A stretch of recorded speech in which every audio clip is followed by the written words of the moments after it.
जो एफआईआर दर्ज हुई है वो एक सॉलिड एविडेंस के आधार पर एफआईआर दर्ज हुई है। उन लोगों को वहाँ 5 लोगों को अरेस्ट किया इस एफआईआर में।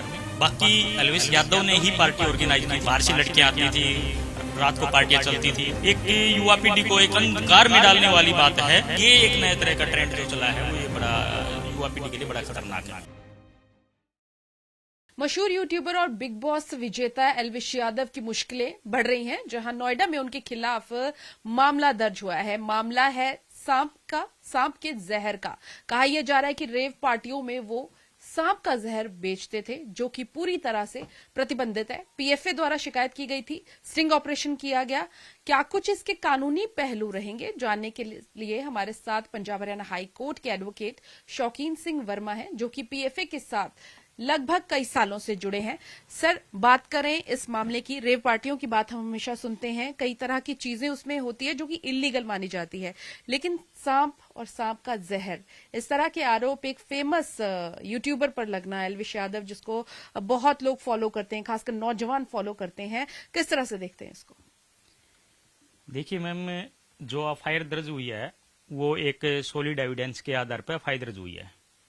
हमारे पीपल फॉर एनिमल्स के जो कार्यकर्ता थे उन्होंने स्टिंग ऑपरेशन करके नोएडा में जहां पार्टी चल रही थी, तो वहां स्टिंग ऑपरेशन में क्लियर कट वहां कुछ सपेरे होते हैं जो सांप को पकड़ते हैं बीन बजाकर।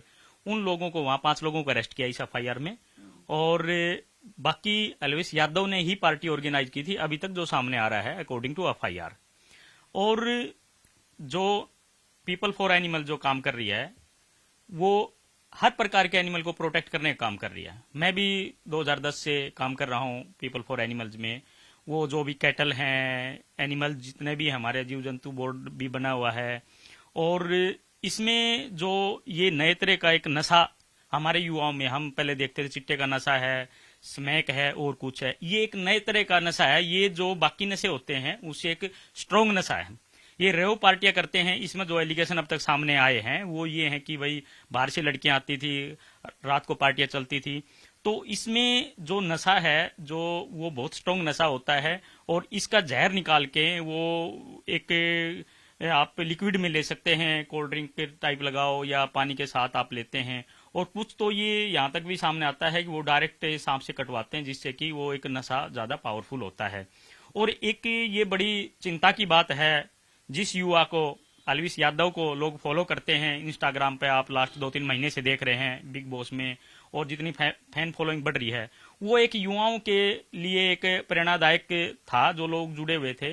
तो लेकिन ऐसी घटना से एक युवाओं के पास जो मैसेज आता है, युवाओं को एक युवा पीढ़ी को एक अंधकार में डालने वाली बात है। क्योंकि पहले ही हमारा जो पंजाब हरियाणा हिमाचल जो स्टेट हैं वो नशे की गिरफ्त में है, सरकारें काम कर रही है। हम डेली देखते हैं कि कई न्यूज़पेपरों ने बेटा बचाओ अभियान चल रहा है पंजाब में, डेली कोई न कोई युवा की डेथ होती है। लेकिन ये नए तरह का नशा जो है उसके साथ हम एनिमल्स को बचाते हैं। एनिमल वाइल्ड एक्ट जो बना हुआ है उसके तहत हम प्रोटेक्ट करते हैं, 1972 का है, जिसमें कि ऐसा बिल्कुल बैन है। और एक इतनी बड़ी सेलिब्रिटी के ऐसा काम किया जाना एक बड़ा दुर्भाग्य है। और मैं आपके चैनल के माध्यम से उन युवा बच्चों से भी आपके चैनल के माध्यम से एक प्रेरणा दूंगा, एक उनसे प्रार्थना करूंगा, ऐसे युवाओं से बचें। और ऐसे उनको अपना फैन फॉलोइंग जो उनके साथ जुड़े हुए हैं वो क्या सोचेंगे, और इनसे नशे से हमने दूर रहना चाहिए। ये एक नए तरीका नशा जो है जो आजकल पनप लग रहा है, और उसमें हमारे जो सरकार भी एक्ट बना हुआ है, इस तरह का जो इलीगल काम करते हैं वो बिल्कुल गलत है। और इसमें जो एफआईआर हुई है वो अरेस्ट होना चाहिए और उससे पूछताछ की जानी चाहिए कि उसने क्यों किया। अब वो 5 लोग अरेस्ट हुए हैं, लेकिन मेन जो है उसमें एल्विश यादव का नाम आया एफआईआर में, और सॉलिड एविडेंस होने के बाद एफआईआर नोएडा पुलिस ने एफआईआर दर्ज की है। पुलिस ने रेड भी की है, देखते हैं कब तक पुलिस को अरेस्ट कर पाएगी। अरेस्ट होने के बाद ही सारी बात क्लियर हो पाएंगी कि कितने जो 9 सांप 9 स्नेक्स वहां अरेस्ट किए पकड़े गए हैं, जो हमारे पुलिस ऑफिसर थे या हमारे जो वाइल्ड एनिमल्स के जो ऑफिसर हैं वो वहां आए और उन्होंने वो सांप को रेस्क्यू किया, और उसमें कुछ सपेरे टाइप के 5-4 लोगों को पकड़ा गया है। सर, कानून क्या कहता है? कौन कौन सी धाराएं जो हैं इस एफआईआर में ली गई हैं, और उन धाराओं के तहत सजा के प्रावधान क्या है? देखिए मैम, अभी तक एफआईआर मेरे को मिली नहीं है। मैं एफआईआर देख के अभी पता करेंगे कौन कौन से एक्शन लगाए हैं। लेकिन इसमें जो 5 लोगों को अरेस्ट किया है, उनकी डिस्क्लोजर क्या है, वो किसने बुलाए थे। देखो, वो आम खेतों में काम करने वाले या सपेरे गांव में रहने वाले, वहां एक बड़े फ्लैट में नोएडा में इस तरह की जो पार्टी चल रही थी, वो किसी के बुलाने से है। वो अपने आप तो नहीं आए, उसमें एलवीस यादव ने बुलाए या किसने बुलाए, वो एक पार्ट ऑफ इन्वेस्टिगेशन है। और इसमें क्या सेक्शन लगे हैं, वो एफआईआर अभी तक आई नहीं है सामने। और ये मैं जरूर कहना चाहूंगा कि वो एफआईआर एक सॉलिड एविडेंस के आधार पर एफआईआर दर्ज हुई है इस केस में। जिस सांपों की बात कर रहे हैं, ये एक नया ट्रेंड है नशे का। कितने जो है केसेस इसके कोर्ट में पहुंचते हैं इस तरह के नशे की, अगर हम बात करें। और ये जो सांप है, इनका जहर निकाल कर ये मार दिया जाता है इनको, या क्या क्या चीजें रहती है? देखिए, हम इसमें जो सांप का जहर निकाला जाता है, वो सांप मार दिया जाता है। उसका जहर निकाल के और एक बोतल में गर्म डाला जाता है, जैसे कि 20 ml जहर भी वहां मिला है। इसका मतलब कुछ सांपों को उन्होंने मारा भी है। और वो जहर निकाल के कोल्ड ड्रिंक के थ्रू लिया जाता है। वो एक पावरफुल नशा होता है, बहुत ज्यादा स्ट्रांग नशा बताया गया है।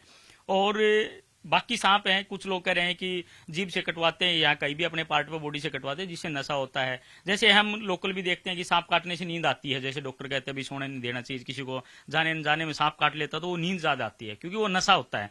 ये एक नए तरह का ट्रेंड चला है। ये हमारे एरिया में नहीं है। जैसे ये पहला ही मामला है। रेयर ऑफ रेयरिस्ट केस होते हैं ऐसे सांप का नशा।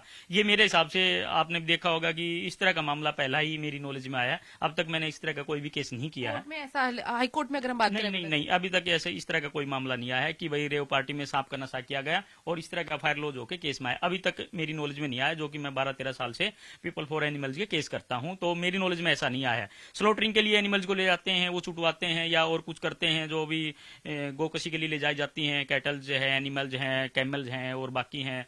जैसे कि पीछे हिरन का मामला था, उसके यूज किए जाते हैं सिंग वगैरह। तो ये एक नए तरह का ट्रेंड जो चला है, वो ये बड़ा युवा पीढ़ी के लिए बड़ा खतरनाक है। मैम ठीक है, बहुत बहुत शुक्रिया। तो बिल्कुल इनका ये कहना है कि सॉलिड एविडेंस के आधार पर ही एफआईआर हुई है, ऐसे में गिरफ्तारी होनी चाहिए।